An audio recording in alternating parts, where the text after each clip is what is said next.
മ്യാൻമറിൽ ഭൂചലനമുണ്ടായി 4.7 തീവ്രതയാണ് രേഖപ്പെടുത്തിയത്. മണിപ്പൂർ, നാഗാലാൻഡ്, അസം എന്നീ സംസ്ഥാനങ്ങളിലും പ്രകമ്പനമുണ്ട്.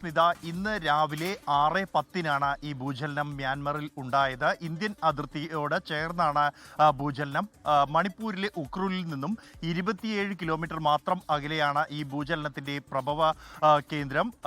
റിക്ടർ സ്കെയിലിൽ 4.7 തീവ്രത രേഖപ്പെടുത്തിയ ഈ ഭൂചലനത്തിൽ അപകടങ്ങളോ മറ്റ് അത്യാഹിതങ്ങളോ ഒന്നും തന്നെ റിപ്പോർട്ട് ചെയ്യപ്പെട്ടിട്ടില്ല എങ്കിൽ പോലും അസം, മണിപ്പൂർ, നാഗാലാൻഡ് തുടങ്ങിയ സംസ്ഥാനങ്ങളിൽ ഈ ഭൂചലനം അനുഭവപ്പെട്ടിരുന്നു. ജനങ്ങൾ രാവിലെ തന്നെ പരിഭ്രാന്തരാകുന്ന ഒരു സാഹചര്യം ഭൂചലനത്തെ തുടർന്ന് ഉണ്ടായി. മറ്റ് അത്യാഹിതങ്ങൾ ഒന്നും തന്നെ ഈ ഭൂകമ്പത്തെ തുടർന്ന് ഇതുവരെയും റിപ്പോർട്ട് ചെയ്യപ്പെട്ടിട്ടില്ല. ശക്തമായ ഭൂചലനത്തിന്റെ വിഭാഗത്തിന് തൊട്ടടുത്ത് 4.7 തീവ്രതയാണ് ഈ ഭൂചലനത്തിന് രേഖപ്പെടുത്തിയത് എന്നതുകൊണ്ട് തന്നെ അത്യന്തം ഗൗരവത്തോടു കൂടി തന്നെയാണ് സാഹചര്യം നിരീക്ഷിക്കുന്നത് അധികൃതർ. കഴിഞ്ഞയാഴ്ച ബംഗ്ലാദേശിലും സമാനമായ റിക്ടർ സ്കെയിലിൽ 4 മുകളിൽ തീവ്രത രേഖപ്പെടുത്തിയ ഭൂചലനം ഉണ്ടായിരുന്നു. അത് വടക്ക് കിഴക്കൻ സംസ്ഥാനങ്ങളിൽ ആ ഭൂചലനത്തിന്റെ ഘട്ടത്തിലും പ്രകമ്പനങ്ങൾ അനുഭവപ്പെട്ടിരുന്നു.